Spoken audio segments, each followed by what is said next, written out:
نحمده ونصلي على رسوله الكريم أما بعد أعوذ بالله من الشيطان الرجيم بسم الله الرحمن الرحيم ولا تهنوا ولا تحزنوا وأنتم الأعلون إن كنتم مؤمنين صدق الله العظيم. جب گلستہ کو منہ کی ضرورت پڑی سب سے پہلے ہی گردن ہماری کٹی، پھر بھی کہتے ہیں ہم سے اہل چمن، یہ چمن ہے ہمارا تمہارا نہیں. ملت اسلامیہ کے پاسبانوں، آج میں آپ حضرات کے سامنے ہندوستان کے مسلمانوں پر ہونے والی سیاسی ظلم و ستم دین اور اسلام کو جڑ سے ختم کرنے کی ناپاک اور گھناؤنی سازش اور کوشش کے موضوع پر کچھ عرض کرنا چاہتا ہوں. امید ہے کہ آپ لوگ سماعت فرمائیں گے. آج اسی ہندوستان میں مسلمانوں کو طرح طرح کی اذیتیں اور تکلیفیں پہنچائی جا رہی ہیں. مسلمانوں کے قلوب سے اسلام کی محبت کو ختم کرنے کی نہایت ہی گھناؤنی اور ناپاک سازشیں ہو رہی ہیں. ہم پر مصائب کے پہاڑ ٹوٹ رہے ہیں. ہم مظلوموں کے قصوروں پر فرقہ پرستوں نے ظلم و ستم کا نشانہ بنایا ہے. ہماری ماں و بہنوں کی عزت و آبرو لوٹی جا رہی ہے.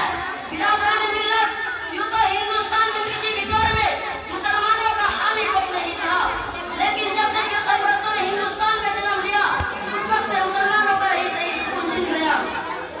کیونکہ اس فرقہ پرستوں نے ہر وقت مذہب اسلام کو مٹانے کے لیے نہ جانے کیسی کیسی سازشیں رچی. اور تو کریں کبھی وندے ماترم جیسی بندی اور ناپاک چیز کے نافذ کرنے کا حکم ہوتا ہے جس کی وجہ سے نیند حرام ہو گئی تھی. آج بھی بہت سارے اسکولوں میں یہ گیت گائے جاتے ہیں جس گیت میں سراسر بھرا ہوا ہے، جس گیت کو ایک بار پڑھنے سے انسان خالی اسلام ہو جاتا ہے، جس گیت کو ایک بار پڑھنے سے مسلمان مسلمان نہیں رہتا. آج وہی گیت ہندوستان کے مدارس و مکاتب میں پڑھنے کے لیے بچوں کو مجبور کیا جا رہا ہے. آج ہندوستان کے مدارس و مکاتب کو ختم کرنے کی کوششیں کی جا رہی ہیں. ہندوستان کے مدارس کو دہشت گردی کا ٹکراؤ دیا جا رہا ہے اور ایک الزام لگایا جا رہا ہے کہ جتنے بھی فسادات ہو رہے ہیں ان کے پیشوا لیڈر یہ ملا ہے، اس لیے پہلے ان کو ختم کیا جائے. اور اس کی آسان صورت یہ نکالی گئی کہ ہم مسلمان یہ کسی بھی مدارس و مکاتب کو اور مساجد کو ختم کر دیا جائے. اسی وجہ سے ہماری عبادت گاہوں پر پابندی لگا دی گئی ہے کہ ہم مسلمان کی کسی بھی مدارس و مکاتب اور مساجد کو نہیں بنا سکتے. لیکن شاید ان کو معلوم نہیں کہ مسلمانوں کی جب تک سانس چلتی رہے گی دین اسلام پر کسی مکاتب و مساجد پر کسی طرح کی آنچ نہ آنے دیں گے.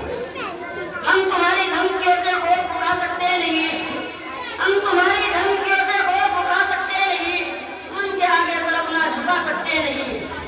عزیزان گرامی، اگر وطن ہماری جان مانگے تو جان دیں گے، اگر وطن ہمارا مال مانگے تو مال دیں گے، اگر وطن ہماری اولاد مانگے تو اولاد دیں گے، اگر وطن ہمارا تن من دھن مانگے تو سب کچھ دیں گے.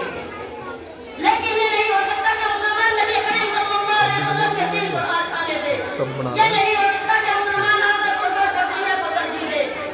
آپ حضرات کی تاریخ یاد ہوگی کہ انگریزوں کی ظلم و زیادتی جب حد سے آگے بڑھی اور انہوں نے اسلامی قلعے کو مسمار کر کے اس پر تقلید عقیدے کی بنیاد رکھنا چاہا تو سب سے پہلے حضرت شاہ عبد العزیز صاحب علیہ الرحمہ میدان جہاد میں بیٹھ کر پڑے اور ہندوستان کے دارالحرب ہونے کا فتویٰ دیا اور انگریزوں کے خلاف مہاجم قائم کیے اور اس بات فتح کر لے تاکہ غلامی کی زنجیر کے ٹکڑے ٹکڑے کر کے ہی سمجھیں گے.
وہی مسلم سے بھاگنا ہوگا.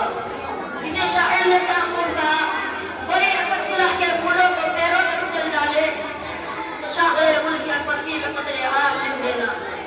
اللہ تعالیٰ ہمیں اور آپ کو صحیح راستے پر چلنے کی توفیق عطا فرمائے.